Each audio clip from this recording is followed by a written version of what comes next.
Attention, attention please. Stand by for another episode of When Humanists Attack. Good evening, this is Chris West, the Pontificator, with When Humanists Attack. We are a 501c3 not-for-profit religious organization founded in the great Northern Republic of Vermont. And tonight we are going to be interviewing David Oliverio, also known as the Preaching Humanist. Welcome, David, to When Humanists Attack. Thank you, Chris. It's great to be here. I'm so pleased that you were able to take time to come and visit and share your story with us. I first ran into you as a kind of an offshoot of my personal passion listening to atheist broadcasts from the ACA. And I got into podcasts because I was working at a place where I couldn't watch the video. And I was like, oh, okay, here's another ACA production. Let me check it out. And I remember it was the 10 commitments. You were going over the basic 10 commitments of the secular humanist movement, which is first written down in the manifesto, right? They call the American Humanist calls their thing a manifesto. Manifesto 3 came up with these 10 bits. And I loved how first of all, how concise they were, right? I can listen to them really quickly and get a really good understanding of what that particular set of ideas is. Tell us the history of David Oliverio and how you got to this place. Well, back in the mid-1950s, I was born into, I guess what you'd call it, baptized into a very Pentecostal, fundamentalist, Bible-thumping environment. This was up in Detroit, Michigan, up where closer to your neck of the woods. And my father was a minister in training. We were part of a mega church in Detroit. There were mega churches back in the 60s as well. He was sent out from the Detroit church in 1969. I was about 11 or 12 years old. They sent him to Waco, Texas. I call it Waco, Texas, right? Where there are more Christians than people. And so he took a small church there. So I didn't know anything else in my life, Chris, other than the Bible, the Holy Spirit, serving Jesus, going to church 2, 3, 4 times a week. So I was born into this anti-intellectual, anti-reason, anti-science environment.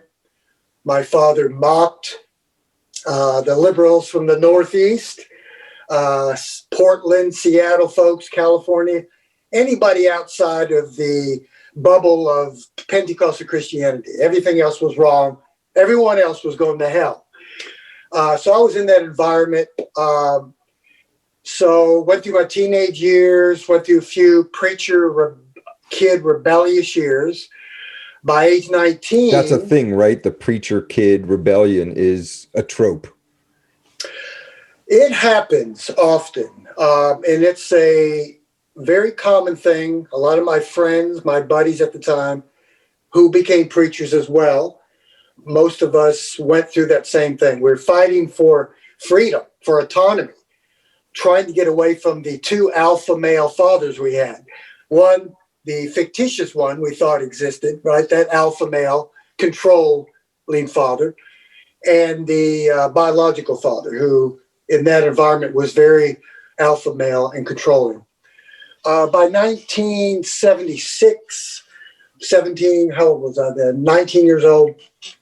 I heard the call to preach, right? I came back to God. So I started preaching at age 19. I worked for my father full-time for a few years as the staff evangelist, minister of music, and minister of youth. So I was a busy young guy. I preached at nursing homes for older people. I preached on Sunday nights at my dad's church. Did traveling, started going to different churches in small towns, Texas, all around the country, educating believers on how to win souls for Jesus Christ. So I was this firebrand, stealing from David Silverman, firebrand. But I was a firebrand Christian young preacher. And I was consumed with winning souls for Jesus. I thought everyone was going to hell. I wanted to reach them for the Lord. I had a split with my father, along with my older brother and I. We both kind of had one of those family splits. Wasn't a good deal, but it happens. I started my own thing, did my own traveling, started 2 churches of my own in Waco in the 80s, helped plant 2 other churches. And then I couldn't believe it anymore. It's a long, long story. But by 1990 or 1989, I couldn't do it anymore. And I started my evolution from this evangelical Christianity to a more liberal Christianity. In fact, the second church I started was more of a liberal progressive type church. You know, the cherry pickers, right? Taking the good, sweet stuff of the Bible. Anyway, by 1990, couldn't do it anymore. And we moved, gave up the church. And I started a long, long journey, which has been, 31 years now, into secular humanism, atheism. And I had to retrain and reprogram my brain, Chris. I never got a college education. Didn't know anything about Charles Darwin. I thought he was Satan's progeny. So if you know my background, it was pure anti-science. So I just started going to libraries and reading books. And the rest is history. And I'm still like a little kid in a candy store with books. I just read, trying to make up for all the lost time. For the first half of my life, I never got an education. Yep. So it's been a wonderful journey. And I found out, Chris, that this world on the other side of the fence, which I call the non-believing world, we have lush green grass over here. We have so much to offer. It's not this dry, thirsty, barren land we used to preach, like people in atheism or agnosticism or humanism have no hope, have no love, have no happiness. And these simple things that we have as human beings, as social animals, are in us all. And so I started talking about that to believers more and more. And about 10 years ago, or 12 years ago, I started going into churches, talking to people, interviewing people, talking to pastors, going out with signs, feeding homeless people. And I've been doing it ever since. So I'm really just the same person I was back in the 70s and 80s, with the same passion to help people, to want to encourage people to promote something that I thought back then would really help society. Now we know that secular societies are much healthier and happier. Yep. So I do promote secular humanism. So this is a dramatic departure from a Christian preacher to a secular humanist. Is there a thing? It's such a dramatic change that It seems like it had to have a dramatic moment. And I just noticed also, by the way, that your transition mirrored the transition of communist countries away from communism. Like 1989 is the beginning of your journey. So is there something that you can point to that was really decisive in moving you away from that belief? It really wasn't quite a tipping point for me. It was a slow, gradual process. I remember teaching in one of my dad's classes, newcomer classes, when I was his staff evangelist. And I was teaching on the Old Testament takeover and conquest of Canaan, right? Go across the river and kill every man, woman, and child, keep the sex slaves, all that stuff. The women for sex slaves. Yep. And I had a gentleman in the class raise his hand and ask me, David, I don't understand. That just does not sound moral to me. That's just very harsh, that type thing. So these questions that people would confront me with, I didn't have answers for. But honestly, Chris, they stuck in my head. They went in there, and I think it planted a little bit of seed. But I think by the time the late 80s, the mid 80s, and late 80s came around, when I started really doubting, was when I had our children. They were born in 84 and 86. And I was married. And all of a sudden, I started experiencing these real life issues and trials that I thought that the Lord would take care of, right? Because God provides all your needs. I would preach the provisions of God. And I noticed that the more praying I did, the more people I laid hands on to be recovered, the more I prayed that God would deliver me from poverty. People would give me money, and money would drop down from heaven, all this crazy stuff we used to believe. None of that really occurred. So I started doubting. And I was thinking, wait a minute, the Bible clearly says this, but it's not happening. So I started this thing called critical thinking and skepticism. I didn't know a thing about it. So there really was not this one-time tipping point. It was a gradual thing. More and more issues occurred, couldn't find answers. I became more and more depressed. I had marital problems. Things were just not working as promised in the Bible. So I justified it and said, you know what? I must be like Job, right? God's testing me, that type thing. But something inside of this little old brain of mine kept saying, no, this does not make sense. Now, keep in mind, I didn't know anything about critical thinking, skepticism, science, philosophy, never knew anything about it. So maybe I was a little fortunate that I had some kind of preconditioned thinking there. Maybe it was from a couple generations ago, some of my ancestors. I don't know where it came from, my gene pool. By 1990, I kept slowly changing, and by then it was just this slow process. Yeah. So it took a couple years. My experience after listening to a number of people talk about their own journey away from their belief is it often isn't a single aha moment. It's almost always chinks in the armor that over time lead to a dissolution, and that leads to inquiry. And of course, on top of all of this, you are in the process of pushing away from a support group and a community that has supported you this whole time. Yeah. So that's also something that's really hard to do at the drop of a hat, and it's something you have to condition yourself. Oh yeah, yeah, I can see. Yeah, I mean, I lost my friends, my community, everybody. There is a price to pay sometimes when you make this decision, especially as an activist, right? Especially doing something the way what we do. But my father, who was a retired pastor, disowned me 2.5, 3 years ago, totally. So that happens. That can occur when you make a choice and you follow reason over faith. You're in Austin. Austin is known as the atheist capital of America because of the ACA and the prolific and amazing programming that they put together. How did you end up interacting with the ACA? What was that story? I moved from Waco after my youngest child went to college. So that was 2005. I was an atheist since 1990, but those 15 years I had to remain closeted in our little rural community because my children, you have kids, you remember when they were in high school, couldn't come out as an atheist. It would damage their social net there and their community of friends in that little town. So I remained closeted.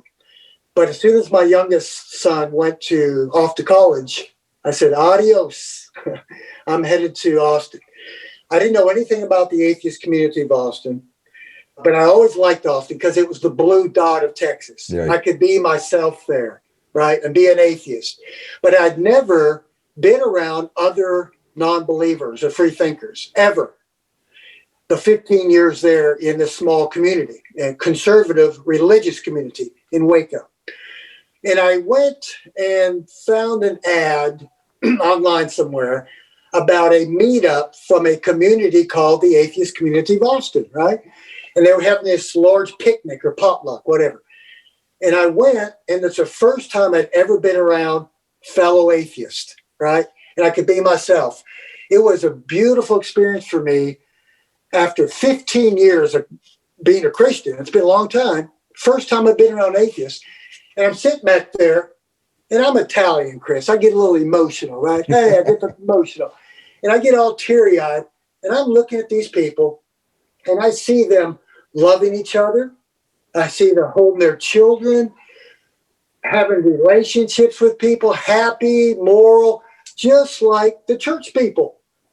And this was such a simple concept for people that are secular.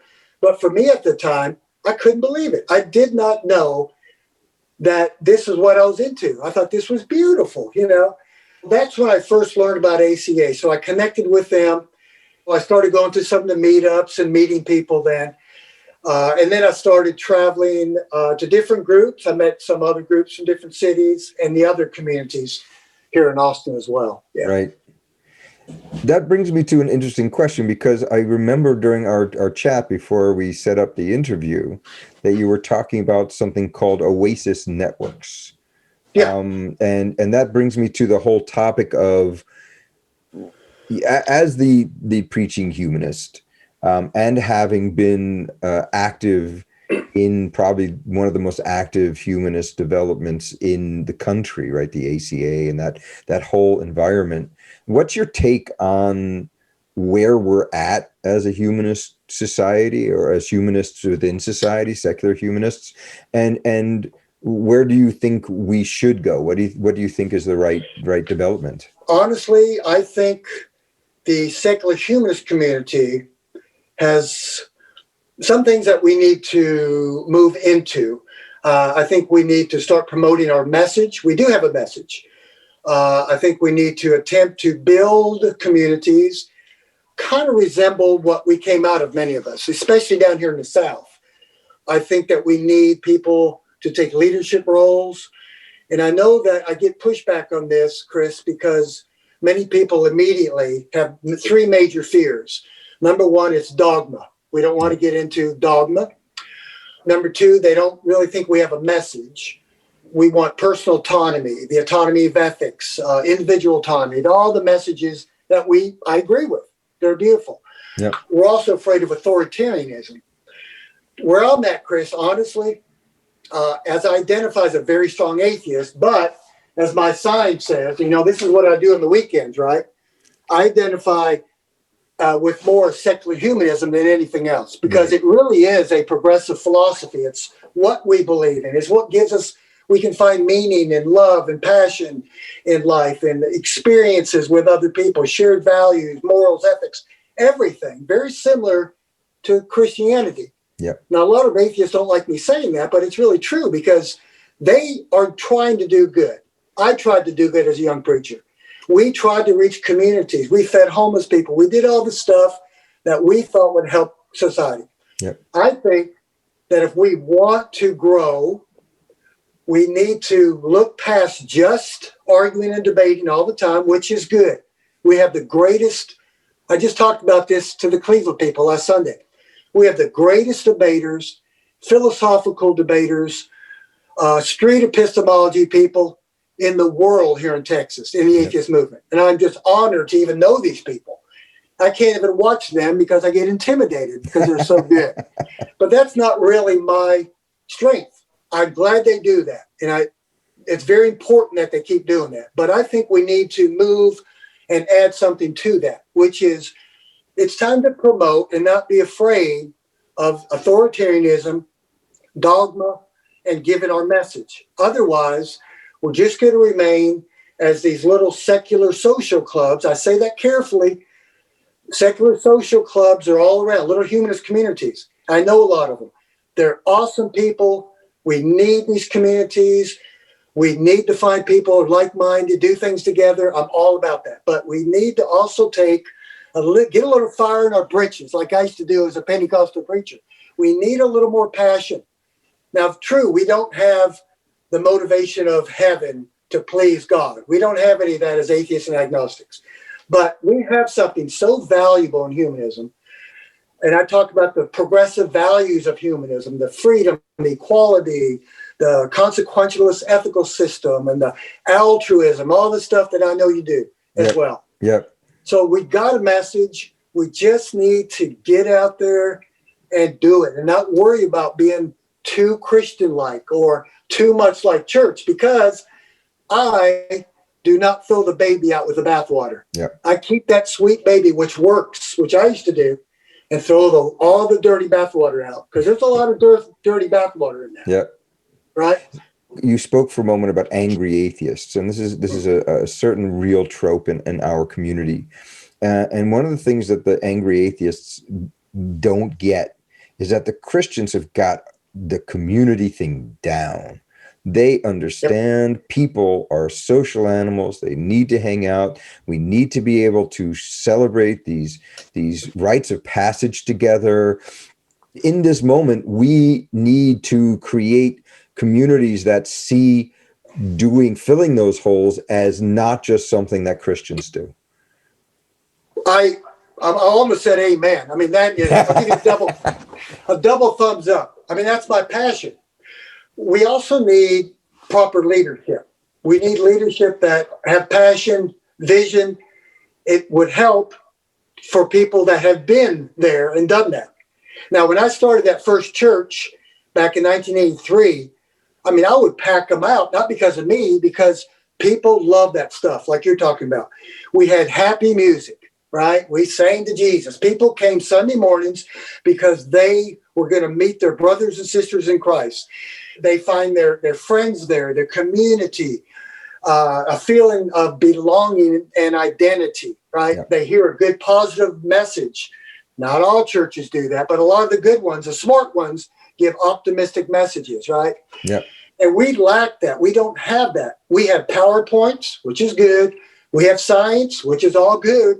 We have philosophy, but let's add something to that. Let's get the full human experience of emotions, the arts, literature, poetry, music, having fun together, a little hedonism too, right?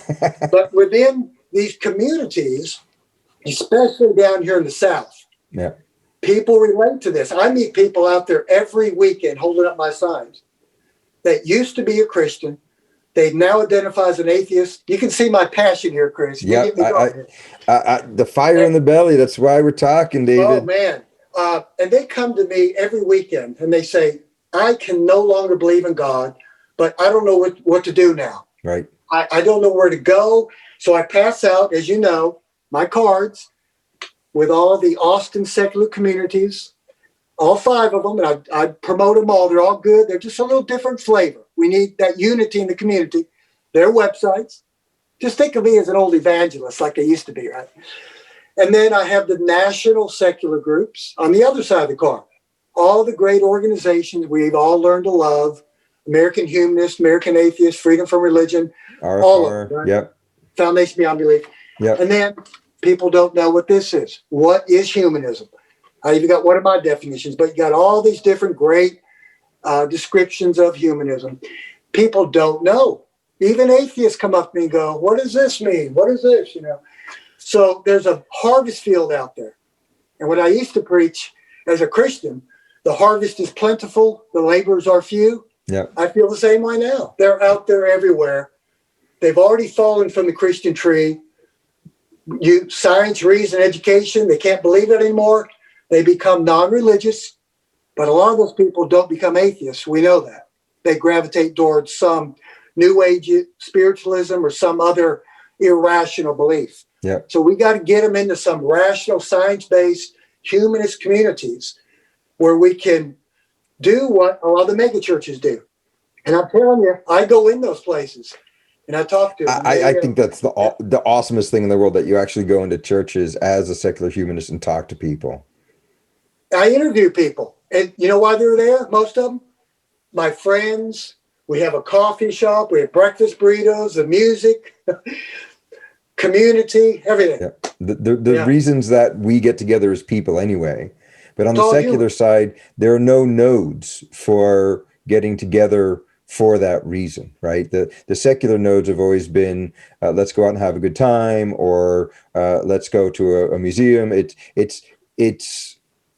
There's a transition point at which we will get to at some point, where most of us are secular, like in Estonia, where 65% of the people identify as non-religious. And that's an interesting culture, right? Wow. That you have places where in the Netherlands, which I spent 10 years in, which in general is very secular, and more importantly, does not want to hear about religion in government. That's not okay.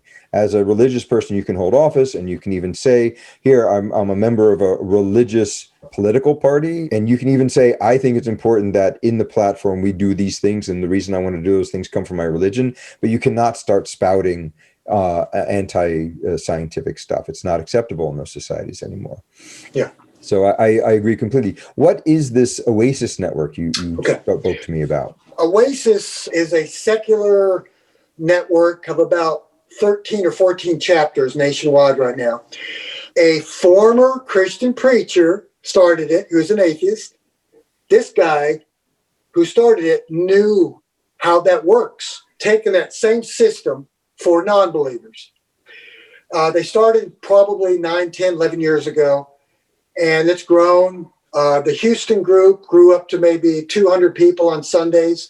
So they meet Sunday mornings, very similar to a church, without the Bible, without the God stuff and the dogma. They have music. They used to pass an offering plate. Now it's all online, Right. donation, PayPal and all. And they have guest singers come in.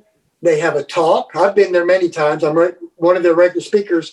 A 20 to 30 minute secular talk or secular sermon, secular motivational speaker. And then they have a time together, go out to eat. And then through the week, they have all the different activities, altruism, feeding homeless people, just like a church, which seems to work. Yeah. It's not for everybody, though. Yeah. A lot of atheists don't need it. I have atheists come up to me all the time. I don't need it. I say, okay. They say, I have my friends. I don't need something that resembles church. Some of them are angry atheists. Some are not. Some are saying they just don't need it. I said, that's cool. You don't have to have it. But some people miss the good part of church. The good part of church. That's the community. I like to think I coined that. But I don't. There was an action you did 2 weeks ago or 3 weeks ago where you went to a Christian concert. You're evangelizing, right? You're out there with the message, and you have you got a great energy. I don't think anyone could ever see you as threatening. So the way that you come at this, and the videos of you walking up to a group of young Christians who went to listen to Christian music and say, "Hey, I'm a secular humanist. Do you know what that is?" And out of 15 people who were standing there, in the end, you were speaking to one woman for a longer period of time. But that's a win. When I do go out, it's really not about deconverting. It's really not. Honestly, if you listen to my episodes on the Preaching Humanists, it's mainly about, number one, just normalizing atheism, because most people out there have no idea. So when I stand out there, I'm not trying to change people's minds. Right. But those that want to argue and debate, you know what I do? I give them atheist experience cards. You go. So go talk to the experts. They're awesome. They're nice. They'll let you prove there's a God. Good luck with that, But I basically do something different. And that's just get out there, putting a face on that which is being demonized. Yeah. Online is good. Behind a camera is good, but there's nothing like good old school where the rubber meets the road, face-to-face interactions. So when I'm out there holding up my signs on Lady Bird Lake in downtown Austin, and people come by, they're actually seeing an atheist in person. They come by and I smile, you say good morning and talk to them. And they ask me what I'm doing out here. I just say, I'm actually out here just informing people that once were religious who missed the good part of church. We have communities, and we have something called secular humanism to replace theistic religion. So I'm really not out there to deconvert, though I do get a few angry Christians that come out, yell at me, all that stuff. I just tell them, be nice, like Jesus. And to find political allies and friends on the religious left. Yeah. Honestly. Yep. Even though we have disagreements, progressive Christians will approach me and say, I have no issue with you being an atheist. I know you can be good without God. I agree with you about church-state separation. I agree with you about promoting science and reason. These are all the signs I hold up. And these people are 98% humanists. They just don't know it. Yep. They're just holding on to this God belief by the skin of their teeth. So I don't try to change them. They're already right there. They vote like us. They have freedom and equality for everybody. They've even rescued me from angry evangelical Christians before. Literally. Yeah, I can see that. They've helped me. So that's not my main job. But to answer your question about the group of that Christian concert, I took a break from my activism one Saturday, and I stumbled across this big gathering of people. And yeah, it was a Christian concert, the preliminary part of it. They're just about to get started. So I thought, what the heck? So I walked right up to the table and I said, hey, everybody, what's going on here? This is how I talk to people. Yeah. Diplomatic humanism, amiable diplomatic humanism, because they expect you to be these angry, nihilistic, bitter atheists. And they're blown away when you're not like that, right? And I say, what did I say to them? I said, "Oh, I'm just out walking by and I'm curious to see what you're doing." And they said, "Well, we're out here to worship the rock." I said, I knew what he meant. Yeah. I Petrus. said, "You mean like a rock concert?" They said, "No, Jesus the rock." And I said, "Actually, guys," I had about 4 or 5 of them there. I said, "Actually, I'm an atheist, friendly neighborhood atheist." And they just gave me the look like they all do. Just, Right. whoa. Those words do I not said, fit in a sentence. What are you doing? yeah. And I said, "I'm not out here to yell and scream at you. I'm just curious what you're doing out here. Be safe, wear your masks. Don't hug people." But none of them were wearing masks. Yeah. So that's when I decided to keep my distance and walk off. I have Christian clients as a personal trainer that even voted for Donald Trump. And you would think immediately they must be horrible people. The ones I know are wonderful people. They're just wrong in that area. Yeah. They're not all these evil people. They really aren't. No. I try to just put a face on it and normalize it. So what you're doing, pretty straightforward, is you're modeling a behavior for people who have been told that people who don't believe like they do are dangerous. Yes. And that is amazing work in and of itself. Modeling is an important part of any deprogramming. Being a Jew, my mother went to Kansas in the 1950s to meet her to-be in-laws, and they literally asked her where her horns were. Wow. Yeah. And my mom was a secular Jew. She didn't believe in any kind of God or anything.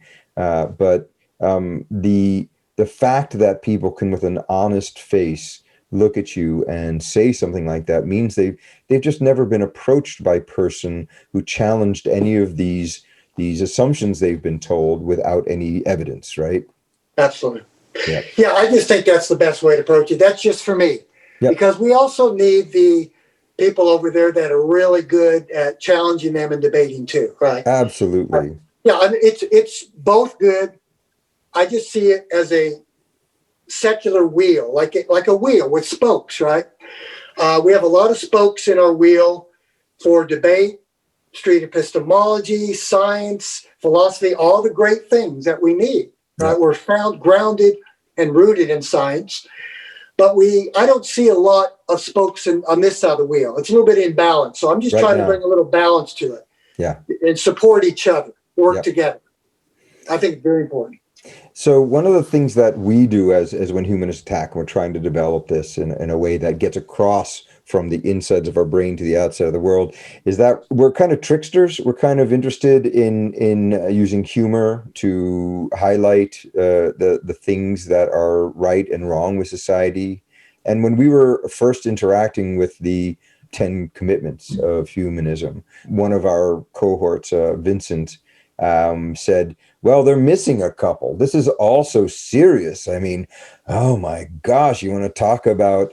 When I think about something like the Unitarians, I don't think like colorful and interesting. I think, oh gosh, it's going to be a boring afternoon. One of the things that we've always been a big supporter of, with what we're doing now, but also with organizations that we've started in the past, is that humor needs to be a part of it. We've got to be able to use ridicule, sarcasm to make fun of humanity, ourselves and the people around us, in a way that is instructive, right? We want to point things out with our humor. So one of the things that we did is we said, well, there are 10 commitments, and those are good ones, but we say there are 2 missing. One of them is humor, and the other one is communication skills. Like we really need to learn these communication skills.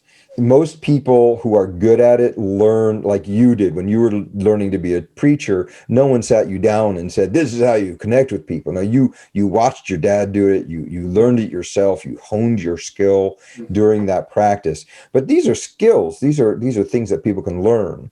So we're expanding it. We might go to 13, because who can have an argument with the number 13? It's a sacred and holy number. No, it's got to be a holy number. 7. Let's see what all the 7, numerology. 6, 9.